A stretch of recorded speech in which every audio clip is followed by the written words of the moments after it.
Even Dan did not smile. It was evidently all in a day's work, though it hurt abominably, so he swallowed the hint with a gulp and a gasp and a grin. The same smartness that led him to take such advantage of his mother made him very sure that no one on the boat, except maybe Penn, would stand the least nonsense. One learns a great deal from a mere tone. Long Jack called over half a dozen more ropes, and Harvey danced over the deck like an eel at ebb tide, one eye on Tom Platt. Very good done," said Manuel. "After supper I show you a little schooner I make, with all her ropes. So we shall learn." "First class fer a passenger," said Dan. "Dad he's jest allowed you be wuth your salt maybe 'fore you drowned. That's a heap fer Dad. I'll learn you more our next watch together." "Taller," grunted Disko, peering through the fog as it smoked over the bows. There was nothing to be seen 10 feet beyond the surging jib boom, while alongside rolled the endless procession of solemn, pale waves, whispering and upping one to the other.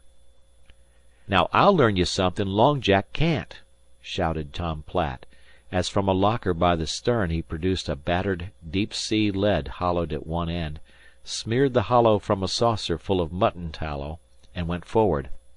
"I'll learn you how to fly the Blue Pigeon. Shoo!" Disko did something to the wheel that checked the schooner's way, while Manuel, with Harvey to help, and a proud boy was Harvey, let down the jib and a lump on the boom. The lead sung a deep droning song as Tom Platt whirled it round and round.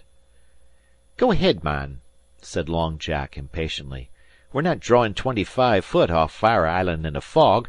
There's no trick to it." "Don't be jealous, Galway." The released lead plopped into the sea far ahead as the schooner surged slowly forward. "Soundin' is a trick, though," said Dan. "When your dipsy lead's all the eye you're like to hev fer a week. What d'ye make it, Dad?" Disko's face relaxed.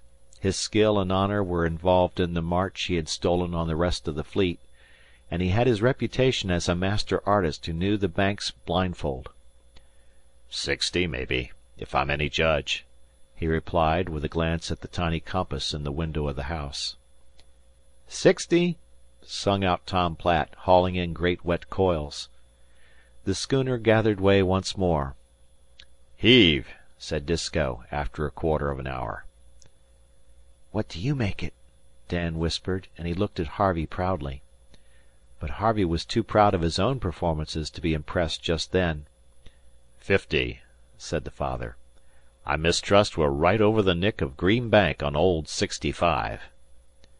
50, roared Tom Platt. They could scarcely see him through the fog. "She's bust within a yard, like the shells at Fort Macon." "Bait up, Harve," said Dan, diving for a line on the reel. The schooner seemed to be straying promiscuously through the smother, her headsail banging wildly. The men waited and looked at the boys, who began fishing. "Heh!" Dan's lines twitched on the scored and scarred rail. "Now how in thunder did Dad know? Help us here, Harve. It's a big un. Poke hook, too." They hauled together, and landed a goggle-eyed 20-pound cod. He had taken the bait right into his stomach. "Why, he's all covered with little crabs," cried Harvey, turning him over. "By the great hook block, they're lousy already," said Long Jack. "Disko, you keep your spare eyes under the keel." Splash went the anchor, and they all heaved over the lines, each man taking his place at the bulwarks. "Are they good to eat?" Harvey panted as he lugged in another crab-covered cod. "Sure. When they're lousy, it's a sign they've all been herdin' together by the thousand, and when they take the bait that way, they're hungry. Never mind how the bait sets. They'll bite on the bare hook." "Say, this is great!" Harvey cried as the fish came in gasping and splashing, nearly all poke hooked, as Dan had said. "Why can't we always fish from the boat instead of from the dories?" "Allus can, till we begin to dress down. Efter that, the heads and offals 'd scare the fish to Fundy. Boat fishin' ain't reckoned progressive, though, unless you know as much as Dad knows. Guess we'll run out our trawl to night. Harder on the back this than from the dory, ain't it?" It was rather back breaking work, for in a dory the weight of a cod is water borne till the last minute, and you are, so to speak, abreast of him; but the few feet of a schooner's freeboard make so much extra dead hauling, and stooping over the bulwarks cramps the stomach. But it was wild and furious sport, so long as it lasted, and a big pile lay aboard when the fish ceased biting. "Where's Penn and Uncle Salters?" Harvey asked, slapping the slime off his oilskins, and reeling up the line in careful imitation of the others. "Gits coffee and see." Under the yellow glare of the lamp on the pawl post, the forecastle table down and opened, utterly unconscious of fish or weather, sat the two men, a checkerboard between them, Uncle Salters snarling at Penn's every move. "What's the matter now?" said the former, as Harvey, one hand in the leather loop at the head of the ladder, hung shouting to the cook. "Big fish and lousy. Heaps and heaps," Harvey replied, quoting Long Jack. "How's the game?" Little Penn's jaw dropped. "'Tweren't none o' his fault," snapped Uncle Salters. "Penn's deef." "Checkers, weren't it?" said Dan, as Harvey staggered aft with the steaming coffee in a tin pail. "That lets us out of cleanin' up to night. Dad's a just man. They'll have to do it." "And two young fellers I know'll bait up a tub or so of trawl while they're cleanin'," said Disko, lashing the wheel to his taste. Guess I'd rather clean up, Dad." "Don't doubt it. You won't, though. Dress down. Dress down. Penn'll pitch while you two bait up." "Why in thunder didn't them blame boys tell us you'd struck on?" said Uncle Salters, shuffling to his place at the table. "This knife's gum blunt, Dan."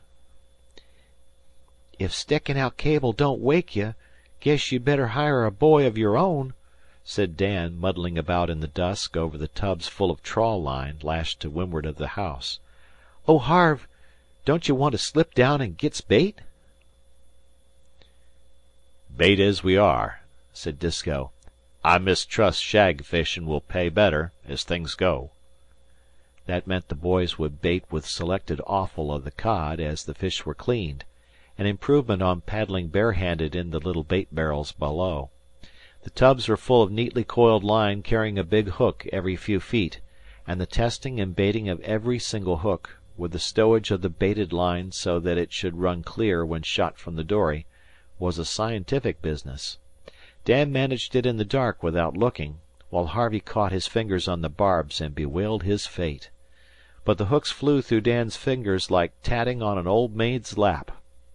"I helped bait up trawl ashore 'fore I could well walk," he said, "but it's a putterin' job all the same. Oh, Dad!" This shouted towards the hatch where Disko and Tom Platt were salting. "How many skates you reckon we'll need?" "'Baout 3. Hurry." "There's 300 fathom to each tub," Dan explained. "More'n enough to lay out to night. Ouch! Slipped up there, I did." He stuck his finger in his mouth. "I tell you, Harve, there ain't money in Gloucester'd hire me to ship on a regular trawler. It may be progressive, but, barrin' that, it's the putterin'est, slim jammest business top of earth." "I don't know what this is, if 'tisn't regular trawlin'," said Harvey sulkily. "My fingers are all cut to frazzles." "Pshaw! This is jest one o' Dad's blame experiments. He don't trawl 'less there's mighty good reason fer it. Dad knows. That's why he's baitin' as he is. We'll have her saggin' full when we take her up, or we won't see a fin." Penn and Uncle Salters cleaned up as Disko had ordained, but the boys profited little. No sooner were the tubs furnished than Tom Platt and Long Jack, who had been exploring the inside of a dory with a lantern, snatched them away, loaded up the tubs in some small, painted trawl buoys, and hove the boat overboard into what Harvey regarded as an exceedingly rough sea. "They'll be drowned. Why, the dory's loaded like a freight car," he cried. "We'll be back," said Long Jack, "and in case you're not lookin' for us, we'll lay into you both if the trawl's snarled." The dory surged up on the crest of a wave, and just when it seemed impossible that she could avoid